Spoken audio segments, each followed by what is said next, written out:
Welcome to the Your Octave podcast, where you'll experience the unfiltered and inspiring world of impact-driven women business owners. I'm your host, Mary Grace Iniguez, a female multi-passionate entrepreneur and the owner of Social Register Network, and I'm on a mission to ignite the power within you.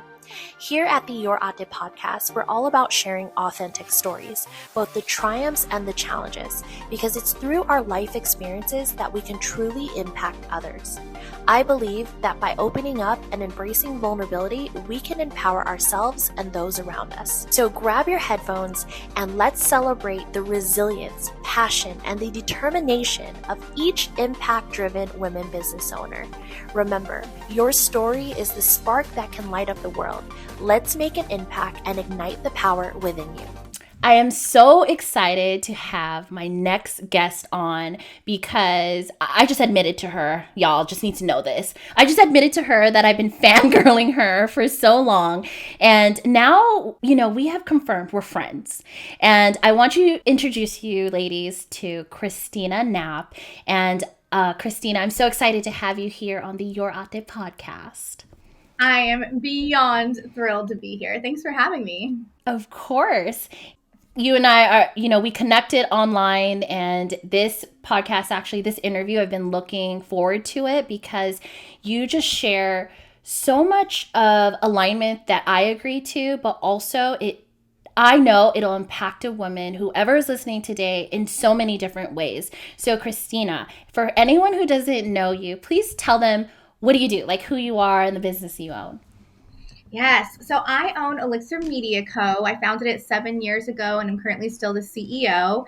I am so much more than just a marketing coach. I help women create soulful strategy that magnetizes their dream clients and do it in a way that feels so easeful. Yes. Oh, that soulful got me immediately. Right And in the soul. Yes, right in the soul. I'm like, girl, this is my soul sister. I want you to share because I love your story. It has impacted me since the day we officially spoke and got on a Zoom. So tell them a little bit more of your backstory before, becoming the CEO of Elixir Media. So I really fell in love with business like 15 years ago when I was flipping retail locations and stores for like internationally known companies. And essentially I would go into underperforming stores and I would have like 3 weeks to flip them into top performing stores in the country. And it was a really intense job. I was really, really young. I was like 21 years old. And essentially at that point in my life, climbed the corporate ladder very, very quickly. I think I was like most little girls, that grow up and wanted to have a corner office and wanted to have cute heels and stilettos and, be just like run. That was my dream. That's what I'm saying. My dream. Every girl's dream. CEO, yes. Right? And I had this very successful career very young. And I remember this moment where I was sitting in the W in Atlanta, back when the W was the shit, okay, back then. And I remember being like sitting on my bed. I had all of these like designer bags surrounded around me. I just went shopping because I'm making more money than I know what to do with. And I just burst into tears. And it was this moment of pure like emptiness, pure hollowness. And I realized that this was not everything it was cracked up to be, right? I felt such a huge void. And I literally called up my boss the next day. I slept on it for 24 hours and called up my boss the next day. And I said, I'm done. I'm out. And she looked at me, or, I imagine because we're on the phone, but there was silence. Yeah. That silence that feels like it's a year long, but it's probably like 10 seconds. That kind of silence. And she just was like, is there anything I can do to convince you to stay? I think you're making a huge mistake. And I remember like crying and like swallowing, and I was like, no. And I was terrified, but I really, even at that young age, I knew that there was something more. There was a bigger purpose in my life. And I think we are both Filipino, and I grew up going to the Philippines, at least once a year. And I just, in that moment, for some reason, like felt really called back to a higher purpose with helping people. Like you see a different level of poverty, I think, when you go to third world countries, something far beyond what poverty is here in the States. And I think that once you're exposed to that, there's no way that you can be exposed to that and walk away and not know the true meaning of life and the true meaning of happiness, and know that it doesn't have to do with anything or any status or any amount of money. And so I left that corporate career, went back to school for all of the things, economics, business, really was trying to prove to the world I was smart, did that whole jam. And when I left college, I got recruited by another botanical garden actually here in Virginia Beach, where I'm based out of. And they said, hey, we heard the work that you did over, with these other companies. Can you help flip our wedding department? And I knew nothing about weddings, but I just had that flashback to J-Lo. You know what I mean? And I was like, oh, again, look, stilettos will get me every time. God knows I will not put on a stiletto now. Like, I'm 34 fucking years old. I'm beyond fucking stiletto. But back in the day, in my 20s, that was all it took. And yeah, so I started, flipping businesses again on my own. And then eventually I started Elixir Media Co. because I saw that businesses needed help after the flip, right? They needed something to help them build the momentum and to keep it going. So that's how I got into marketing. And that was 7 years ago. And the crazy thing happened about 3 years ago, halfway into my business journey, where I actually ended up in that same place of emptiness and that same place of hollowness, which I never would have thought. I never would have thought being in my own business. But, fast forward 3 years into owning Elixir, or 4 or 5 years, I don't know. Time. Yeah. Time. But I was sitting in my car in a parking lot, and I had just come from a meeting with one of our corporate clients. And I just sat there, engine on, and I had that same bawling. And I remember thinking like, holy shit. At that point, it had been 10 years since that moment at the W in Atlanta. And, I went from 21 and now I'm 31.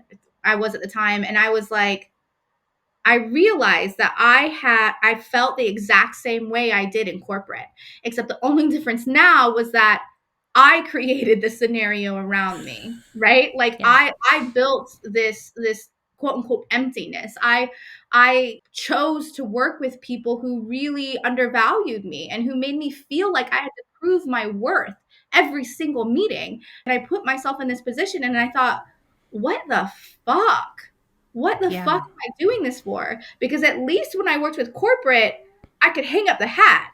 Anyone who owns a business knows that I have strong as fuck boundaries. I work maximum 20 hours a week. I mean, nobody has my cell phone. There's even people on my team that don't have my cell phone number, okay? I'm a boundary girl. That's why I have 2 cell phones.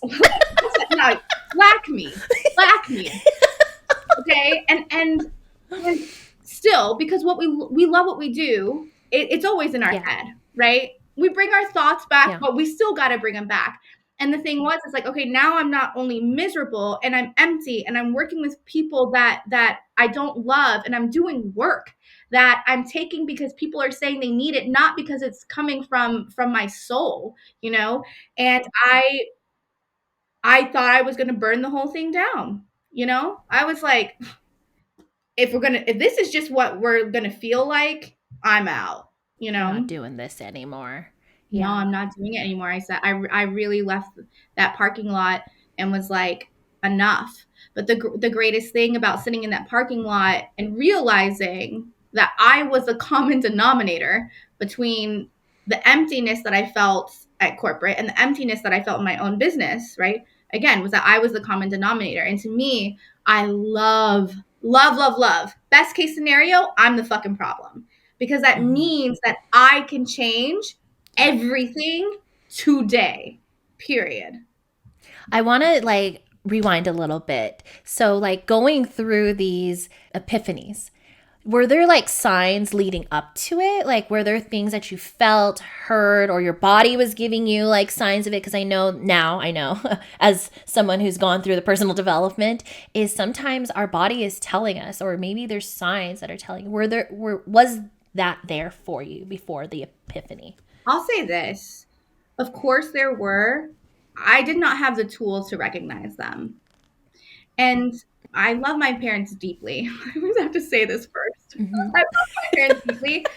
We all do. I very much like, they are my best friends today, you know, and I'm so grateful for them. They were doing their best, which is all we can ask, right? Mm-hmm. And yes, you know, I grew up in a very, very stress-ridden environment.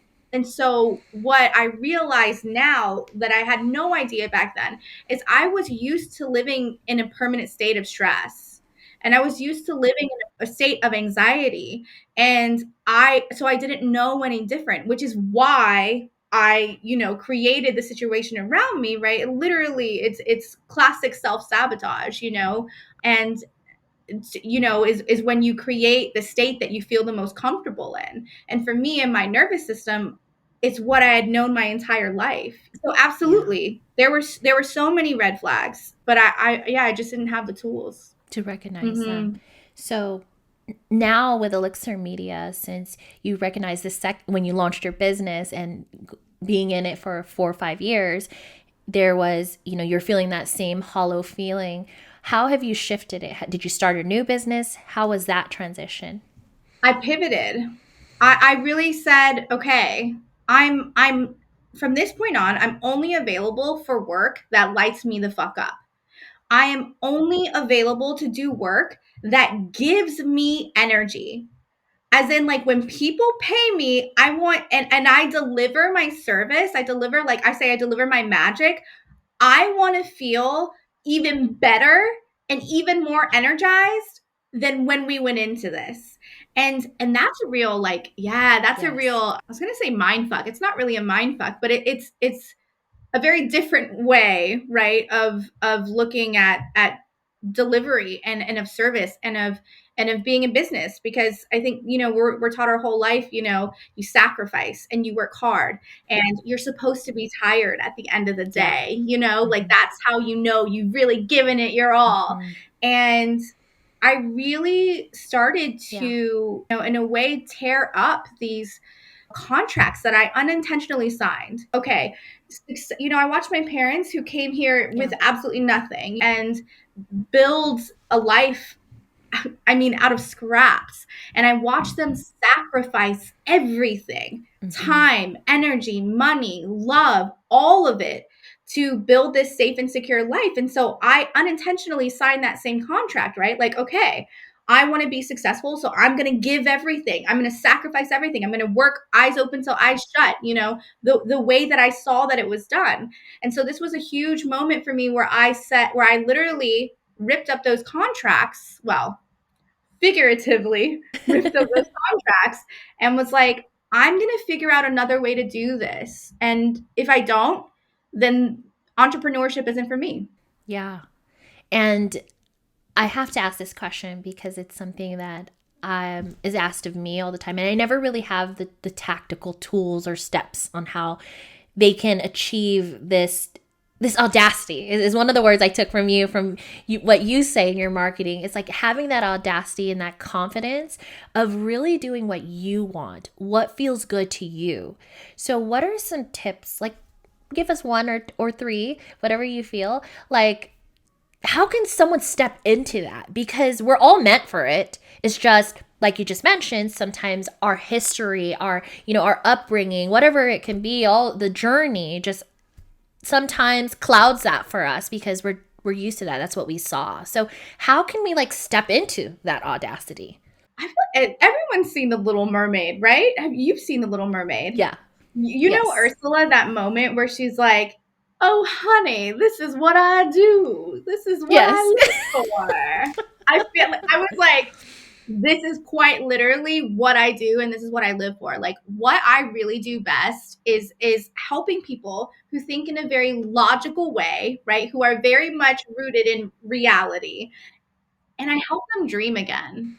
You know, like we know how to dream when we're little, and I think somewhere along the way we forget, right? Or that's the nice way of putting it. What the truth is that society comes in, right? And Yes. hammers us down and tells us to say, you know, be realistic, which I think is the worst advice any entrepreneur can ever hear. Yeah, and so part, I think, like, step one for me with my clients that I work with is always like, okay, let's let go of reality just for a second. Like, just for a second, let's put ourselves in another world, in another dimension, right? Where anything is possible. And I find that going there is always step one, right? Because without, it's so hard for us to imagine that we could quite literally be living our dream life, and it's always so much closer than people realize. It is so much closer, right? And by dreaming again, by thinking about, like, okay, if we won the lottery tomorrow and we're given all of the money in the world, right? Like I don't know, $100 billion. I know there's a lot more money. Let's just start. Okay, if you were given $100 billion tomorrow, what would you do with your time? How would you spend it? Like, where would you live? Right? Who would you be with? Right? And thinking so expansively that we're forced to let go of these quote unquote like foundational truths that we've held onto our entire life. Like, let's start there. And then from there, we, you know, I take my clients on this journey and say, okay, you know, and then we start dreaming, and the dreams that people have are always so fucking inspiring to me. Like, yesterday, I just did a VIP day with one of my clients, and I was like, what it, you know, and we trickle it down, right? We start with the dreams, and then we work our way back and create a roadmap to reality so we can see the yellow brick road of how to get there. And one of my favorite things is always like, you know, oh, well, I have this huge savings account and blah, blah, blah. But, you know, but right now, like, I don't want to put money in my savings. I want to do this. I want to travel, whatever. And I'm always like, okay, but what if we had like a sexy savings? You know what I mean? And what if, like, I was like, my sexy savings, okay, this is, y'all, I love being delusional. I'm just going to say this right now. Being Delulu is the fucking Salulu, okay? I love that. I'm always like, my sexy savings, I just picture, like, every time I add to it, it's like all of these like gold coins and treasures that's like in a fucking cave guarded by a goddamn dragon. You know what I mean? Every time I put it in there, I'm like, just throwing money to my dragon, guarding my fucking gold. You know what I mean?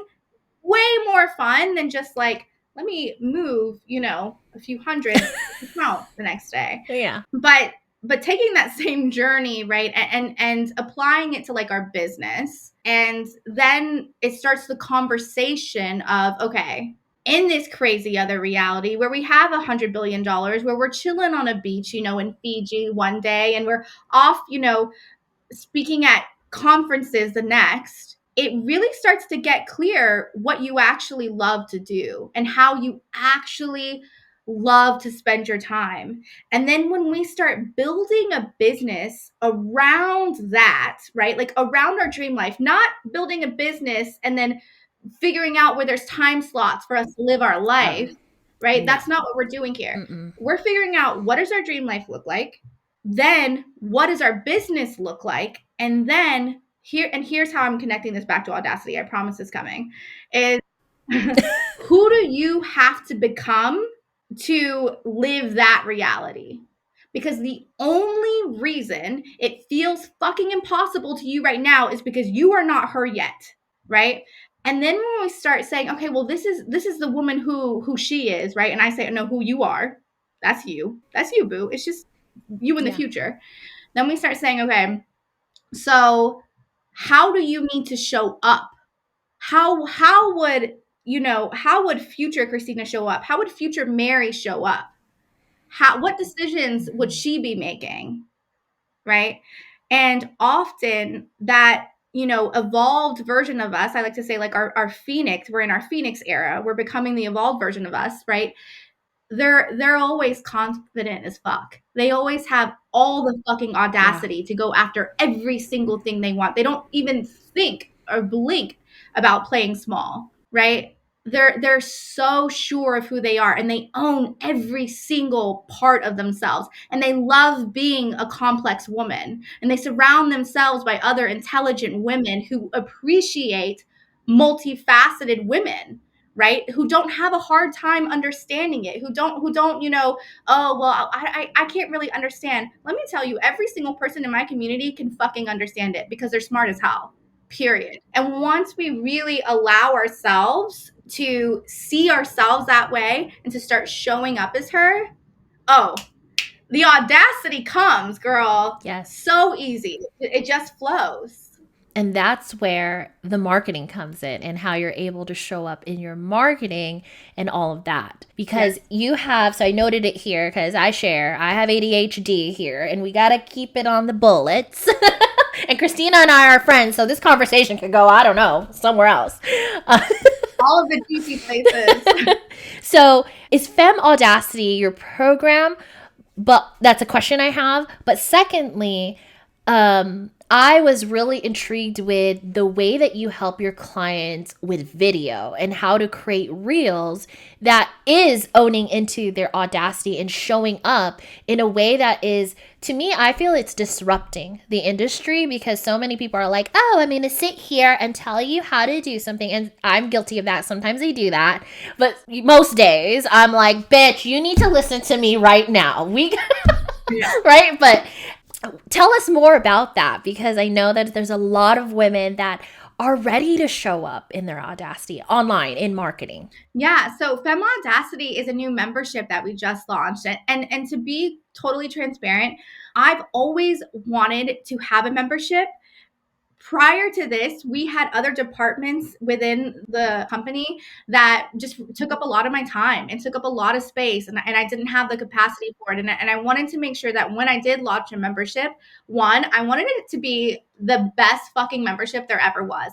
Like, I wanted it to be this thing that people are looking at it and they're like, how is she giving that much for $99 a month? Like, how is this possible? Which is the feedback I'm getting. So I'm like, I've done a good job. It's really a place for people to stay plugged in. You know, when I look at my most successful clients, like the ones, like, for example, for my client, Sarah, who's in my mastermind, and she just 10x'd her business in 3 fucking months. Oh my 10x, gosh. not 2x, not 3x. 10x, right? And I look at my other client, Georgie, who just this July, up to July, had made this year $0 in business, you know, and that's really rough.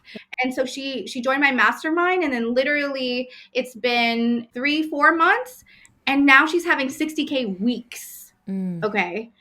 When I look at my clients who are the most successful, and I say, okay, let me find the common denominator so I can, so I can teach my other clients how to have these, what I call miracle timelines, right? Miracle growth, quantum leaps, is that they stay plugged in. They stay plugged in every single day. And even when no one else is in the chat, they're in there fucking talking. Yeah. Right? They come to the workshops. They take the guidance that I give them and they use it as a starting point. And so I was like, okay, how can I create something that allows people to do this and do it in a way that is so, I mean, let's just say it, is so affordable. Right? I mean, $99 a month to stay plugged in this way. Typically, you know, you're paying at minimum $10K for a mastermind. Typically, you have to make a pretty sizable investment to be plugged in this way. And Femme Audacity is all about really like being accessible to any woman at any stage in business, like allowing them to be plugged in daily to get inspiration and when it's convenient for you. That's a huge thing for me. Yes. You know, like I cherish my time off. You know, like I said, I work a max of 20 hours a week. I really have like Friday, and that's really it for me to like plug into whatever I want to get inspired into business.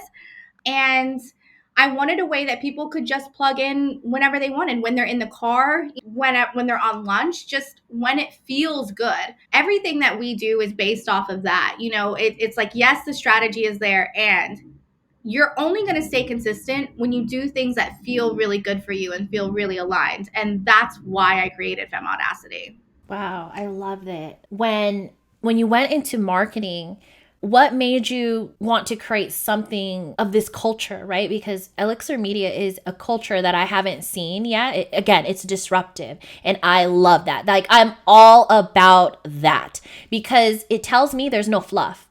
You're telling me how it is. You're going to get what I say. I'm going to do this for you. So where do you because that just doesn't happen overnight, right? There's something in you that either you were punched in the gut and you're like, fuck that, I ain't doing it that way. We're going to do it this way because I'm tired of seeing everyone else, blah. Because that's the reason why I started what I do, right? Is because I'm tired of seeing people being taken advantage. I'm tired of seeing the fluff. So what was that for you?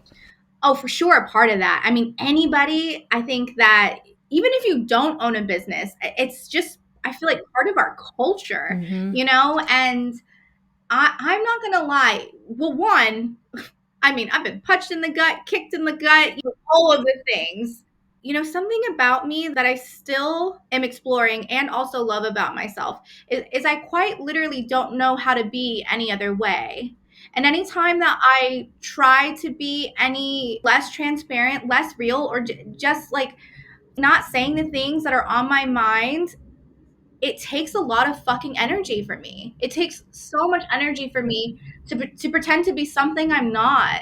And what I found was, one, there's a lot of a fear that comes up around that. I mean, so much fear, so much inner child trauma there, so much sisterhood wounds, with rejection and people talking shit about you. And I really just got to this point where I was like, so fucking what? So what if people talk shit?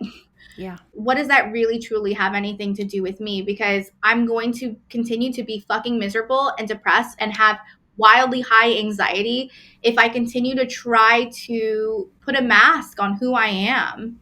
And the greatest thing happens when you really lean into that vulnerability and that fear is people fucking love you. People love you. It's like what a beautiful thing, to show people who you really are and to be, not only accepted, but for people that you don't know who they are to cheer you on and say, like you sharing that you've been depressed and continuing to run a 7-figure business, like that's what we need more of. Every time I show up and I share something that I still get to this day feel fear around. My current clients still going to want to work with me? Or, am I going to lose a huge chunk of my audience? Are people not going to respond to this well? All of those thoughts are still there. I just want to make that clear. That does not go away. Like, just because you have the audacity to show the fuck up as who you are doesn't mean that all those thoughts suddenly disappear. You just learn to lean into them.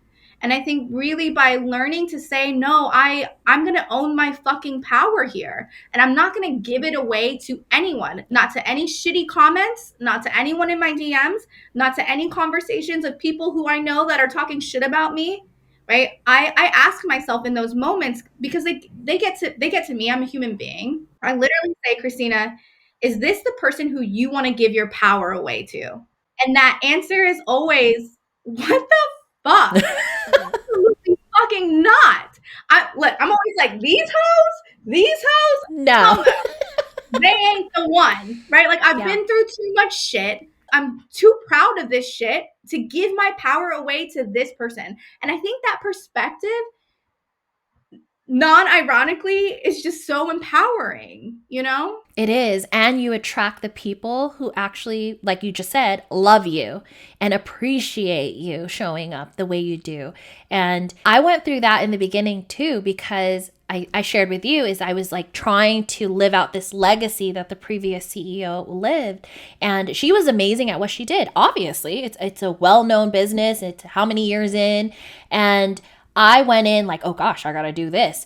But it felt so fucking stressful, so uncomfortable. Even if I would show up to a podcast like this, I was acting and showing up in a way that wasn't me. I was like trying to watch what I say, make sure I said it in a way that we used to say it. And that is just not the way to live. Like if you are in your house and the way you act in the fucking kitchen and on the couch with your family is not the way you act online and at an event or whatever, I don't want to be in your vicinity. And the reason why is because there's probably a piece of you that's judging me. And a piece of you, if I brought you into my community or my circle, you're judging them. And I wish you well, I wish you love, I wish you light, because that is a lot of healing that I had to go to get on the other side, and not saying like, oh, mean girl, I don't want you here. It's just, I really want you to seek that healing so that, yes, let's come on in so we can all thrive and we can fucking hop on a podcast and talk about whatever the fuck we want. Like, right? You said, bitch, I hope you eat, just not at my table. And that's the healed version of me answer, okay? Yes. And I love you. Like, yes, stuff your fucking face. Not my mashed potatoes, but okay? No. I don't have the energy, like you just said, to put into that. And I have a mission, I have an impact, just like you have a mission, you have an impact. And I'd rather put my energy there versus somewhere else. So yes, thank you. You are dropping so much nuggets here. Obviously I had the honor of hearing all of this one-on-one, but now you ladies get to know who Christina Knapp is and the woman behind Elixir Media. And I want you to check her out, because anyone I friend, anyone I add, and I like literally fangirl, they are the bomb. You know that. I don't fluff here. I don't fangirl over celebrities. I fangirl over people who are real and who are going to show up and who are really impacting the community. Like there's so many people who say, oh my God, it's so sad that this is happening and this is happening and that's happening. Well, what the fuck are you going to do about it? Yes. If it's nothing, then like, get away from me. I'm done. Right? So, Christina, if you can give a tip to a woman entrepreneur today who is looking to, maybe make some shifts in their business, what would that tip be today for them? I feel like my answer today is not one that I would regularly give, but feels really alive for me, because I've done this in business now two really big times. I'm always making pivots and shifts, and I've done this shedding is what I call it, a shedding in business where, I release 80% of everything and keep the 20% and build the rest. Something that I think that people don't talk about. Well, honestly, I don't hear anyone talking about it. And it's what I call financial bravery. Because the truth is, when you shift in monumental ways, when you make big changes, it often means that you're letting go and taking a huge financial risk. And yeah, that takes a lot of bravery. And to me, what true bravery is, and I tell this to my 4-year-old daughter all the time, being brave doesn't mean that you're not afraid. It means that you feel all of the fear, all of it, and you do it anyway. To me, that's what true bravery is. And this financial bravery that I'm talking about, when we shed 80% of the business, and sometimes that means letting go of 80% of your income, 80% of your revenue. That's fucking huge. And it's also fucking huge to release the things that are working. Mm-hmm. Because sometimes we make shifts and it's not because it's not working. A lot of times it's working just fine, right on that line of fine. It's really just killing us on the inside. And you take this big financial risk. And then there's this transition period that a lot of people, I think, really, this is where their faith in themselves really wavers, when the money isn't coming in from that shed, right? And you're building something else. And there's a lot of different ways to do this. There's a lot of different ways that you choose for this transition to feel like a gentle mist versus a water hose to the fucking face. That's what Dr. Kelly, my therapist, calls it. She's like, change doesn't have to happen like this, Christina. It can was like, it can feel like a gentle mist, like when they, she says, like when they water the oranges, you know, in California. And I'm like, I mean, it doesn't have to feel like, you know, like you let open a fire hydrant in fucking New York City. Anywho, this financial bravery, my thing is like, one, if you haven't made that shift yet, I would really recommend taking steps to prepare for it. You know what I mean? Again, allow this transition to feel like that gentle mist. And also, I've done this transition with a lot of fear, with a lot of scarcity, with a lot of spiraling, with a lot of worst case scenarios, you know, with a lot of no sleep. And it was absolutely horrible. And here's the thing, the first time I shifted, I let go 80% of our income in a month. Again, I'm a fire hose to the face girl. And 2 months was all that it took. And we over doubled. I think we tripled our revenue. Wow. Yeah, for the following year. And so coming out of that successfully, doing this again now, which I'm in the middle of. And even though I have that proof in business that when I make a shift like this, we at least triple in business, it's always the right move. Though that fear, the spiraling, right, the anxiety, that financial scarcity is, of course, it's there. This time, you know, I let go of almost 70% again, 70% revenue, and I've got a team. You know, I've got a full-time team. Yeah. Again, full transparency. I'm, of course, naturally watching the bank account go down, and so those thoughts come up, you know, and those thoughts of like, okay, well, how you know, we start doing the math, right? Mm-hmm. Start doing the math. We're like, well, how long can we go before we need to make this decision, and before basically, you know, we close the doors down and I'm homeless, because that's where my anxiety goes. Mm-hmm. And I'm really proud of myself this transition, because every single time those thoughts come in, I just think I'm unavailable for it. I am unavailable to feel that level of scarcity and that level of anxiety in business. So if worst case scenario does come true, which by the way, it never fucking does, but if it does come true and I've made this horrible decision that has, you know, shut down my business and I've lost all my team and I'm homeless, fuck it. I'm going to go down absolutely delusionally happy. Yeah. And I'm going to have a fucking good time doing it. And as wild as that sounds, that feels so good. It feels so good to really have that financial bravery to say, okay, I'm willing to take this risk. I am willing to be in this transition period. I know for a fact it's going to pay off, because I'm an incredibly smart businesswoman. And anytime I make any decision that feels truly aligned with my soul and with my purpose and that lights me the fuck up, we always 10x, period. Right? It's how we've gotten to the 7 figures. So I'm willing, and I'm willing to feel the fear, and I'm willing to feel it, to allow it to be here, allow it to stay, and I'm willing to feel good through the entire process and choose to feel good through the entire process. It goes back to, like, as you're sharing, the tip is being Delulu is a Salulu. Is It's my favorite.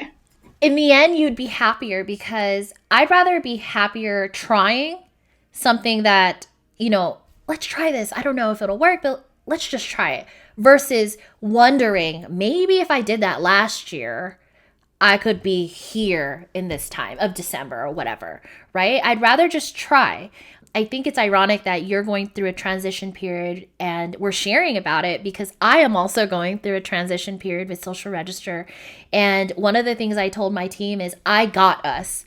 And I've been scared for so long to make these kind of transitions because of the financial strain. The oh my God, I have a team. Oh my God, I gotta get paid because I got bills. Like all the things that you're thinking, but also the clients that you think you're going to let down, the members that you think you're going to be releasing, and what the community is going to think, and all these things. But at the end of the day, if you're crippling and you're not happy doing it in this way, you have to try to do it the way that you think is going to make you happy and fulfilled. I just had this conversation literally a month ago with my team. And what gave me that bravery is I am a person who kind of internalizes everything, and I have all the thoughts, and I think all women are, but I just like to say I'm on a whole nother level of the worriness. Yeah. And I had this talk with my husband, and we didn't even talk about this transition period. I was just kind of just sharing of like, because we're traveling to Orange County every month and all the things. And one of the things he said to me is, don't worry about it. I got you. Like, just keep doing what you're doing in business, like whatever that is. I got you. I got us.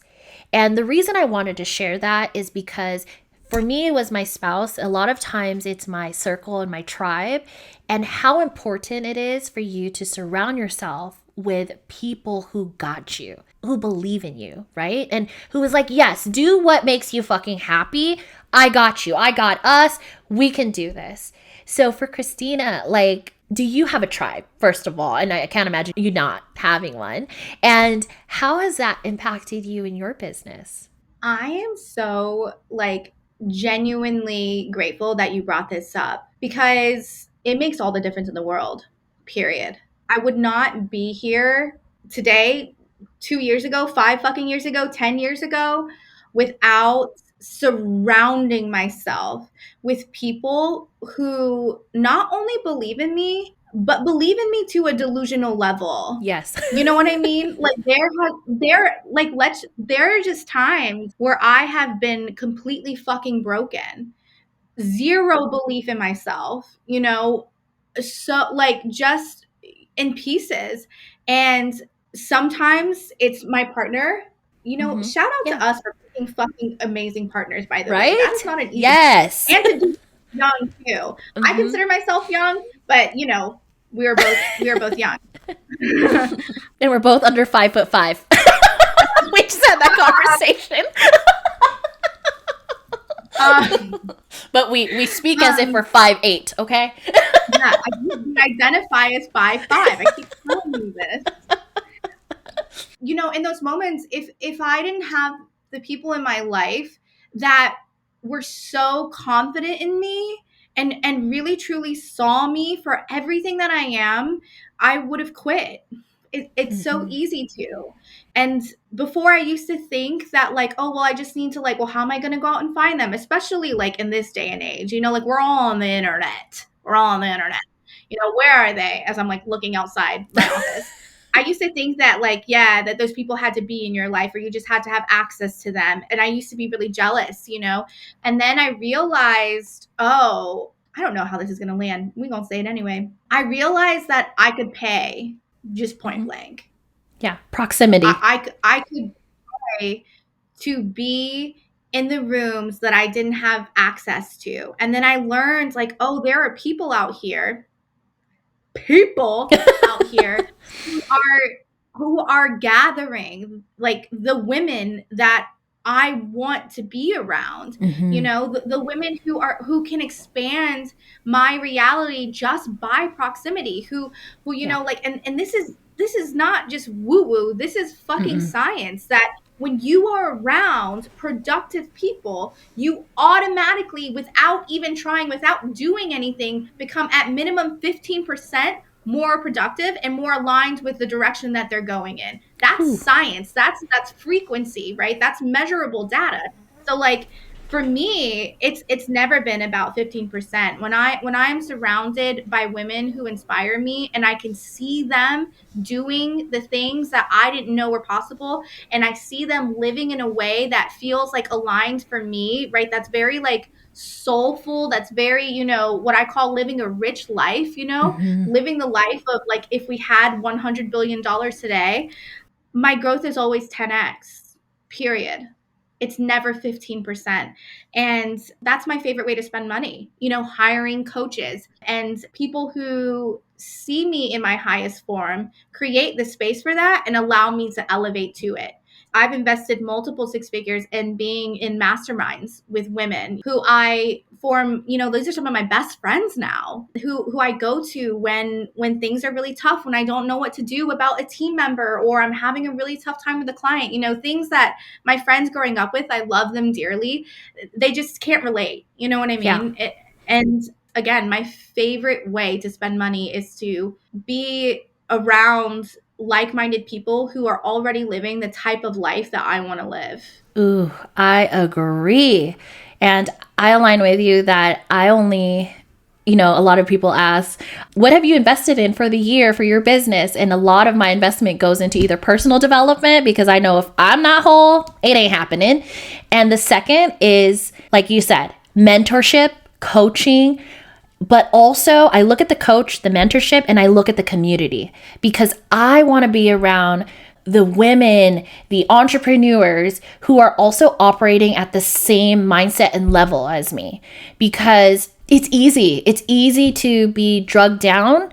And I don't mean that in a shady way. Like, I'm not trying to throw shade at that. But if you're an NBA star, you ain't trying to like play with the minor, like, you know what I mean? You want to continue evolving. Right. And I agree with you. It is about proximity. And yes, sometimes you do have to invest. But what's great about it is you're investing in the mentorship and the coach, but you're also being a part of other people who are operating at the same level as you, who are going to cheer you the fuck on.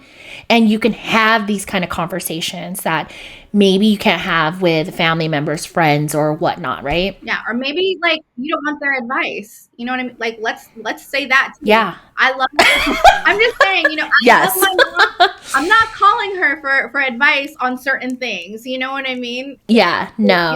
Yeah. And especially because our parents just want the best for us. So sometimes the advice comes from a yeah.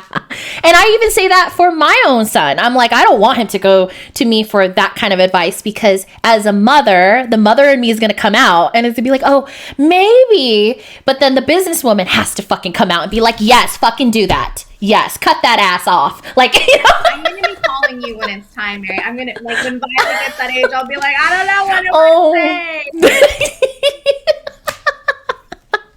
Oh, call me anytime. I just love this conversation, Christina. You and I know that this podcast can be like hours and hours and hours long, and we could talk about all the things.